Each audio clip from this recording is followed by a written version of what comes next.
गिरिधारी श्री कृष्ण चैतन्य महाप्रभुजीर अपार करुणा कटाक्षेर आलोके आज आमरा श्री हरिवासर तिथिते किछु मधुराति मधुर कथामृत श्रवण एवं कीर्तन करब এই আমাদের আন্তরিক অভিলাষ।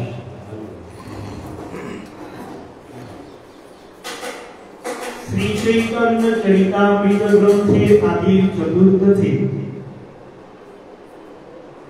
আমরা প্রাপ্ত হয়েছি শান্ত, দাস্য, সখ্য, বাৎসল্য, মধুর।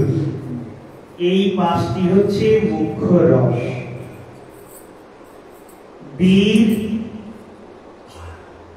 বিভৎস, রুদ্র, ভয়ানক, হাস্য, লাস্য, অদ্ভুত, এই সাতটি হচ্ছে গৌর রস। ভগবান শ্রী কৃষ্ণ এই 12টি রসের খেলা খেলেন। তার মধ্যে চৈতন্য চরিতামৃতকার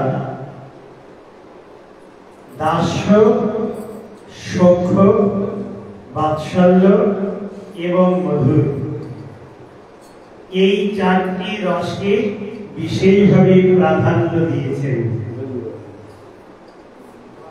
আপনারা সকলেই কম বেশি জানেন শান্ত রসে রসিক গো বেত্র বিষাদ বেনু,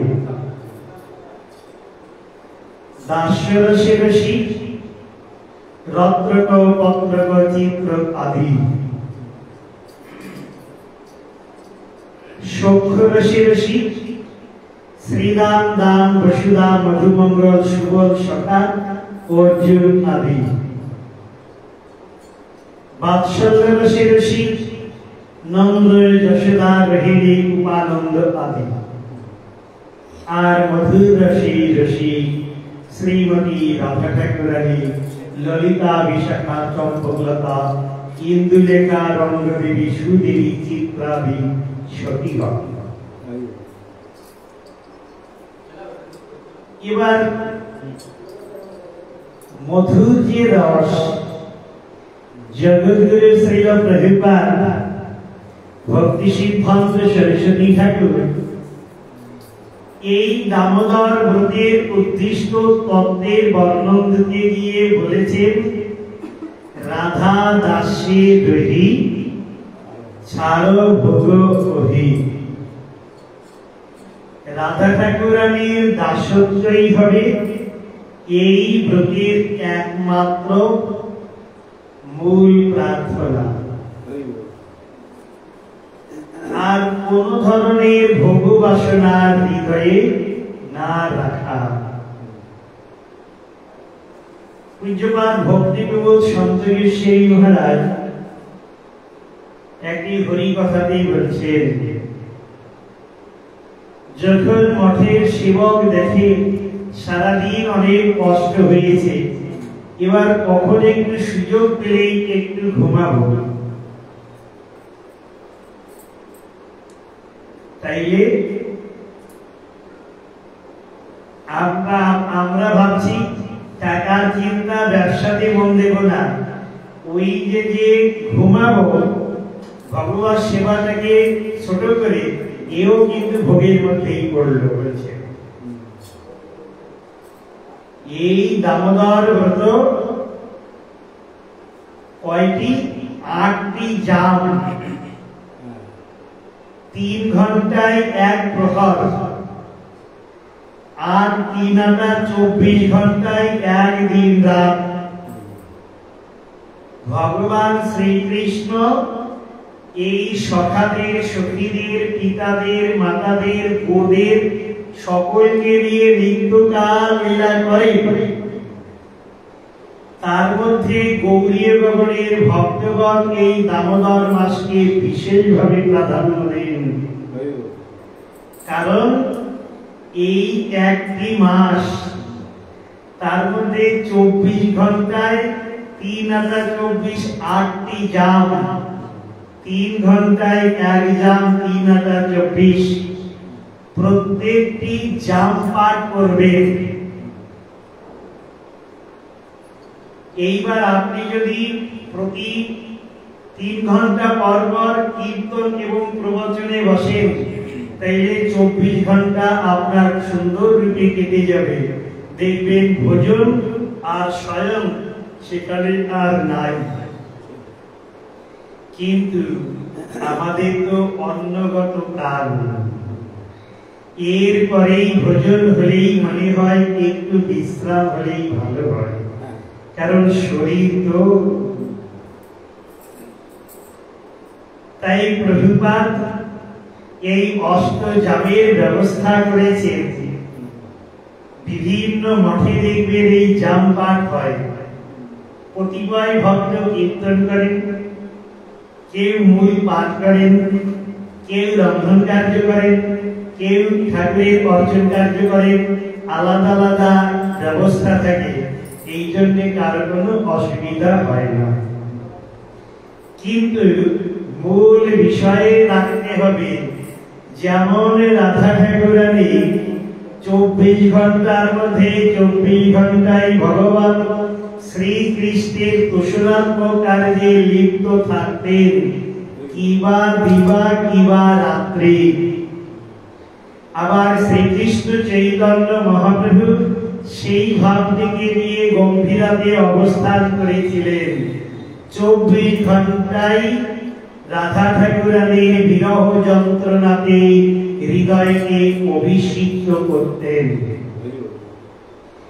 এক কথায় এই দামোদর ব্রতকালে শুধু দুটি গুটি টানা নয়, এই দামোদর ব্রতকালে নিরন্তর রাধা ঠাকুরানীর কর্মীয় কৃপা লাভের হয়ে দিনকে অতিবাহিত করা। প্রতি মুহূর্তে, প্রতি পদে, প্রতি পলে, প্রতি শব্দ কি করে আমার উপর রাধা ঠাকুরানীর কর্মীয় কৃপা লাভ হবে, এই জন্যে প্রার্থনা। শ্রীল রূপবেশ্বরীপাদ, যিনি সাক্ষাৎ রূপমঞ্জরী। আপনারা শুনেছেন অষ্টসখীর কথা।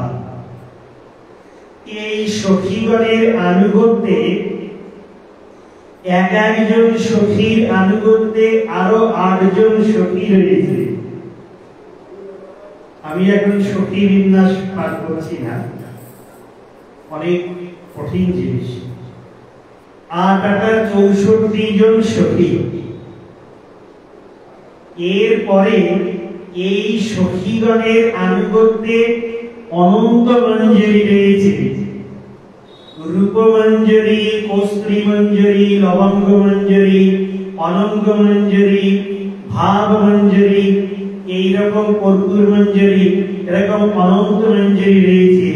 যারা কেউ চন্দনকে ঘষেন, কেউ মালা গাঁথেন, বিভিন্ন ধরনের সেবা সৌকর্য বর্ধন করেন।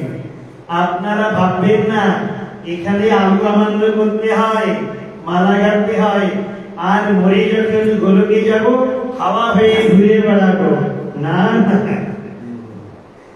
সেখানে শিবাবধি তার দিয়া কর নিজ দাসী। সেখানে রাধা কৃষ্ণের কি না সেবক সেবিকারকে অবস্থান করবেন।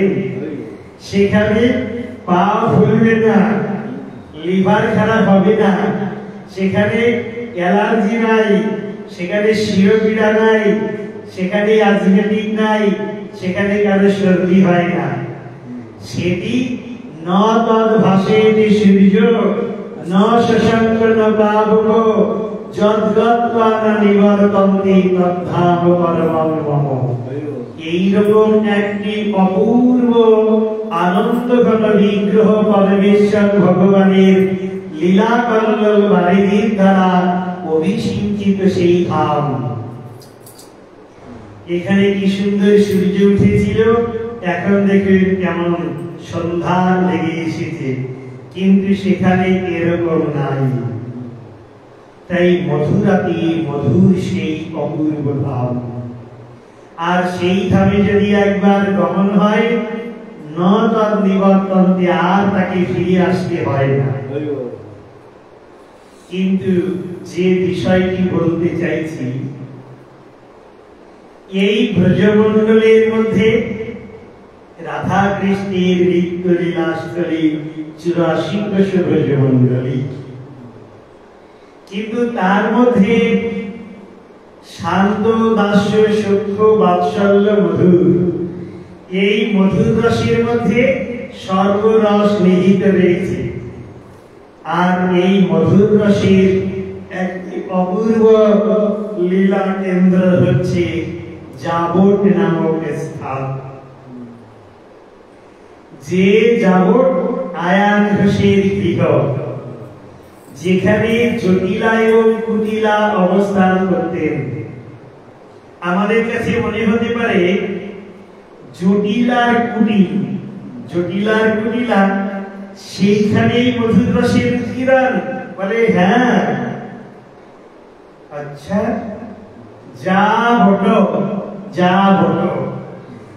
সত্য তাই হচ্ছে জাবট। আর জাব মানে হচ্ছে মেহেন্দির রং, যেখানে আপনারা ভগবান শ্রীকৃষ্ণ রাধা ঠাকুরানীর চরণদ্বন্দ্বে অপূর্ব রূপে জাব লাগিয়ে একেবারে সুন্দর ডেকোরেশন করে দিয়েছিলেন।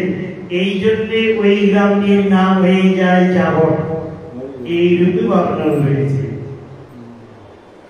জাবটে সবটি মধুরাতি মধুর লীলার স্থলী।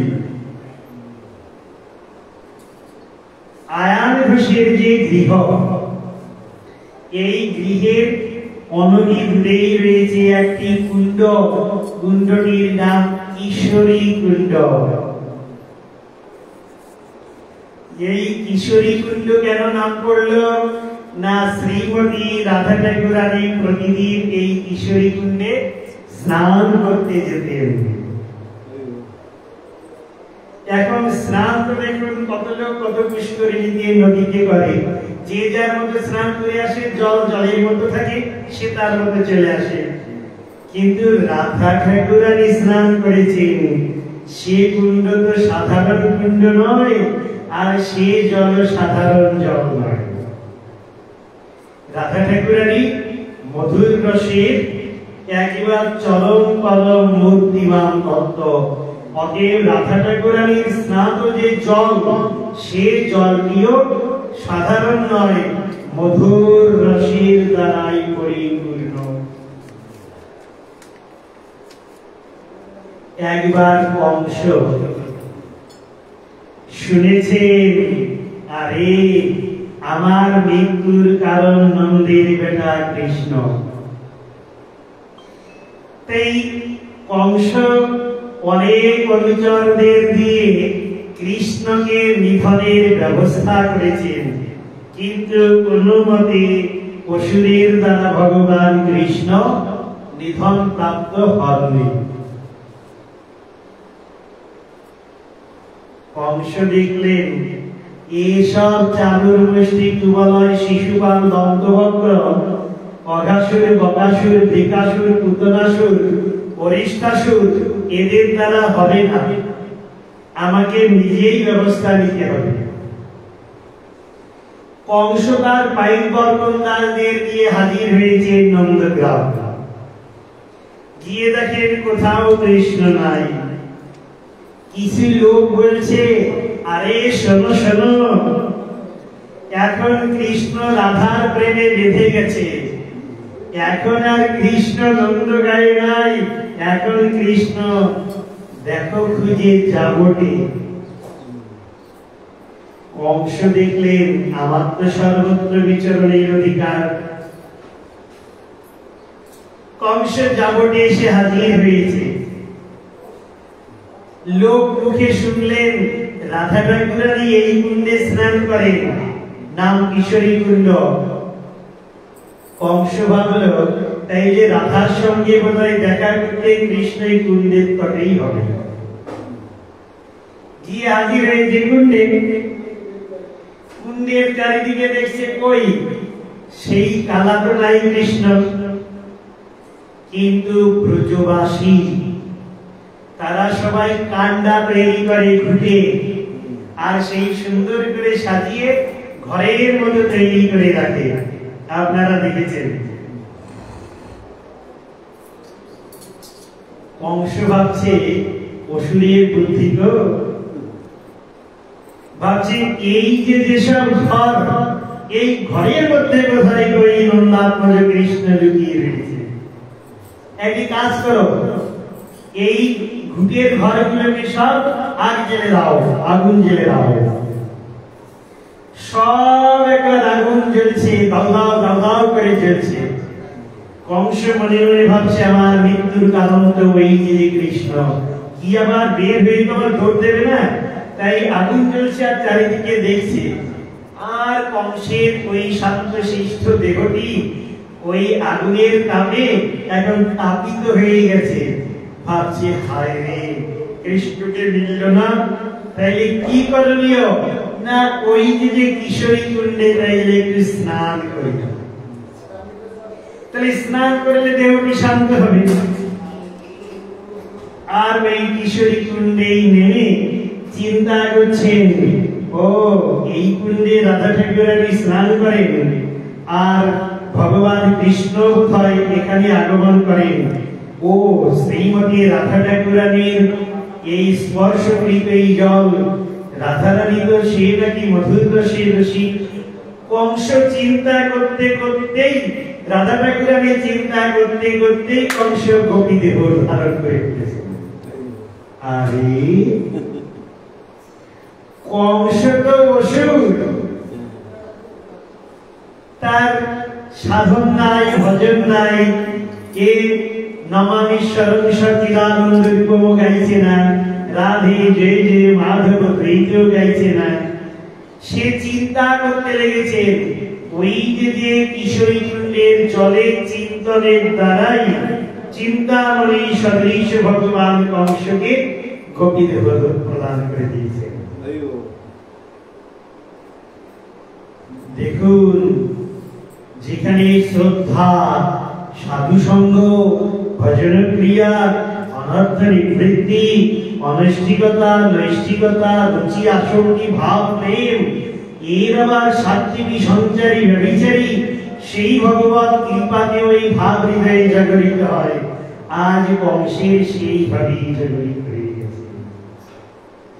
কংস দেখছে, আরে ভাই আমি তো রাজা, আমার তো গোপ ছিল, কি সুন্দর বাল কেশ ছিল, আমি তো ভীম বলবান, কি আবার আমার কি বেশ।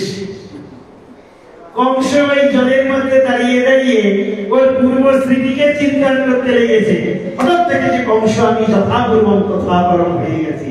কংস দেখলো বাঁচি ভাই, দরকার নেই গোপী দেব, জল থেকে উঠেই দৌড়। যদি কিশোরী কুণ্ডের জলের এইরকম চিন্তনে মধুর রসে প্রবেশ অধিকার হয়, তবে মধুর রসের যে বিষয় তার যদি কোন চিন্তন ভক্ত করে, তবে কেন ভাবগ্রাহী জনার্দন তাকে সেই ভাব প্রদান করবেন না? অবশ্যই প্রদান করবেন। এই জন্য শ্রীল গুরুদেব সেই ভাব বর্ণন করেছেন। আমরা যদি মনে করি মধুর রস অনেক কঠিন, এই রসের আমাদের অধিকার নাই, আমরা শান্ত দাস্য সূক্ষ্ম বাৎসল্যের মধ্যেই থাকবো, তাহলে কি মধুর রস কি চিরকালই লকাবেই থাকবে?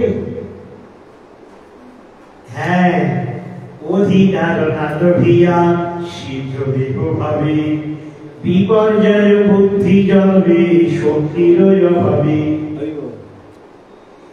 হ্যাঁ, অনধিকার ব্যক্তি সে যদি একেবারে ঘোমটা দিয়ে কাপড় করে লিপস্টিক লাগিয়ে হাতে চারা শাখা সিঁদুর করে পায়ে নুপুর করে ভাবে যে আমি গোপী হয়ে গেছি, না, ও তো সাজা হবে।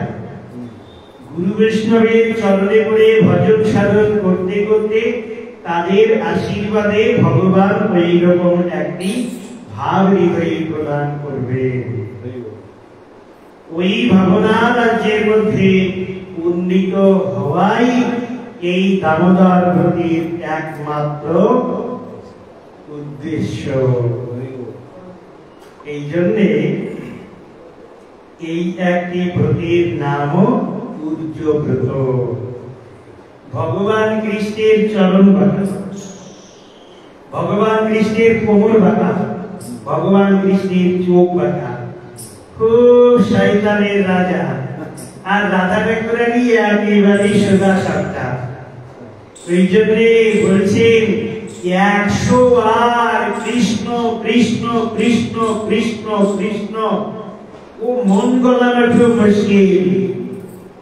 100 বার বললে যে ফল হয়, একবার হা রাধে, একবার রাধা নামে সেই ফল হয়। কত বড় দয়ালু বলেন তো রাধা ঠাকুরানী। 2 জগৎগুরু ছিল প্রভুপাদ একবার বর্ণন করেছেন, আমরা রূপবেশী পদের লেখনী থেকে প্রাপ্ত হই।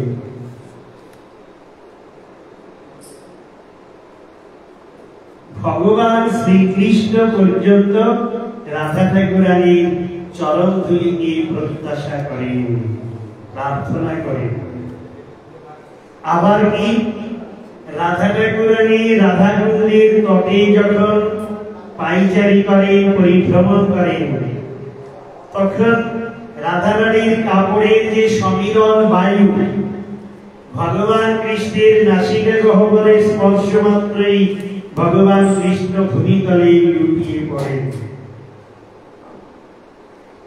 এই জন্যে আমরা যদি ভগবান কৃষ্ণকে, দামোদরকে, রাঘবকে, যাদবকে বশীভূত করতে চাই, তবে রাধা ঠাকুরানীরই পক্ষপাতিত্ব করব। রাধা ঠাকুরানীর দয়াতে আপন ইচ্ছাতে ভগবান কৃষ্ণ বশীভূত হয়ে যাবে। এই জন্যে কৃষ্ণ হরে নাই, আগে হরে কৃষ্ণ কৃষ্ণ কৃষ্ণ হরে হরে, হরে রাম রাম রাম হরে হরে। হে রাধে হে কৃষ্ণ, হে রাধে হে কৃষ্ণ, হে কৃষ্ণ হে কৃষ্ণ, হে রাধে হে রাধে। এই হচ্ছে প্রকৃতপক্ষে মহামন্ত্রের আসল অর্থ। আমরা এই ব্রত মাসে রাধা ঠাকুরানীর ভাবটিকে হৃদয়ে বরণ করে কৃষ্ণ সেবাতে মনোনিবেশের চেষ্টা করব। আমাদের কি করণীয় নহে, ভগবান কৃষ্ণকে বশীভূত করতে গেলে কি দরকার, কেমন ভাবে ভগবান কৃষ্ণ আমাদের আরাধ্য হয়ে উঠবেন, সে সর্বকার্য রাধা ঠাকুরানী শিখিয়ে দেবেন। অতএব রাধা ঠাকুরানী 1 নম্বর গুরু। অতএব গুরু কৃপা যদি হয়, আপন ইচ্ছায় ভগবত কৃপা লাভ হবে। আর 1 মিনিটের কথা বলে শেষ করব। বলছেন রাধারানী আমার কবে গুরু হলো? আপনি বলছেন আমার গুরুদেব ভক্তিবিদায় মহারাজ, আমি বলছি আমার গুরুদেব ভক্তি সুধীর আচার্য মহারাজ, এই বলছে আমার গুরুদেব ভক্তি সুধীর পরিব্রাজক মহারাজ। কিন্তু গুরু তত্ত্ব ইকুয়াল টু রাধা তত্ত্ব। শিষ্য গুরুদেবের পদনখের মধ্যে রাধা ঠাকুরানীর প্রেম মাধুর্যকে দর্শন করবেন, তবেই তার জীবন সার্থক। প্রভুপাদ বলেছেন আমরা যে স্থানে রয়েছি এটির নাম বৃন্দাবন ধাম। আর এই বৃন্দাবন ধামের বর্ণন দিতে গিয়ে ভক্তিবিনোদ ঠাকুর বর্ণন দিয়েছেন বৃন্দাবন রমসা দীপ চিন্তামণি ধাম রত্ন মন্দির মনোহর আবৃত কলিন্দিনী রাজহংস কেলি করে তারি শোভে কনক কমল তার মধ্যে রত্নাসনে বসিয়াছেন দুই জনে শ্যাম সঙ্গে সুন্দরী রাধিকা। এই যে শ্রীধাম বৃন্দাবন, যে বৃন্দাবনের অধিষ্ঠাত্রী দেবী শ্রীমতী রাধা ঠাকুরানী, অধিষ্ঠাতা ভগবান কৃষ্ণ, একদিন এই বৃন্দাবন যে ধাম অসীমান সঙ্গম বৃন্দা দেবীর নামাঙ্কিত বৃন্দাবন, এই বৃন্দা দেবীর সঙ্গে রাধা ঠাকুরানীর দেখা। আপনার সঙ্গে আরেকজনের দেখা হলে ধন্যবাদ প্রভু, কেমন আছেন, ভালো তো, ভজন সজন ঠিক হচ্ছে, জিজ্ঞাসা হয়। তা রাধা ঠাকুরানীর সঙ্গে বৃন্দা দেবীর দেখা। তা রাধা রানী জিজ্ঞাসা করছেন, কস্মাৎ বৃন্দে প্রিয় সখী হরে, আরে বৃন্দে কোথা থেকে এলি রে? বৃন্দা দেবী বলছেন, কুন্দারণ্যে, আমি এখন রাধা কুণ্ডের তট থেকে এলাম। বৃন্দা দেবী জিজ্ঞাসা করছেন, কি নিয়োগ গুরুকে? ওই নাচের সেই লম্পটটা এখন কি করছে রে? বলছি বৃদ্ধ শিষ্যা এখন ডান্স নাচ শিখছে।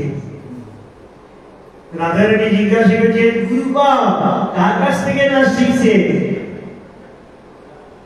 বৃন্দা দেবী বলছেন, রাধে তুই যখন রাধা কুণ্ডের তটে সুন্দর করে পায়ের করে অর্থাৎ মুখ করে নৃত্য করেছিলি, আর এই উপরের ধ্বনি পাশে গিরিরাজ গোবর্ধন গিয়ে হাজির হয়েছিল। অতএব ওই যে প্রতিধ্বনি হয়ে আসছে, আর ওই প্রতিধ্বনির পিছনে পিছনে কৃষ্ণ নাচ করছে। অতএব রাধে ওই কৃষ্ণের নাচের গুলো তুই বলছেন রাধে। আহা হা, এই জন্যে আমরা যদি গুরু কৃপাহি কেবলম স্মরণ করি, তবে তার সঙ্গে রাধা কৃপাহি কেবলম। অতএব রাধা ঠাকুরানীর কৃপা যদি হৃদয়ে বর্ষিত হয়, তবে আপন ইচ্ছায় ভগবান শ্যাম সুন্দর মদন মোহন কৃষ্ণ কৃপা করতে বাধ্য। বলিয়ে গৌর হরি রাধানন্দ কিশোর লাল কি वंशा कल्पतरे भक्ष्य कृपा सिन्धुभ्यो एव च पतितानां पावनेभ्यो वैष्णवेभ्यो नमो नमः। हरे कृष्ण कृष्ण कृष्ण हरे हरे, हरे राम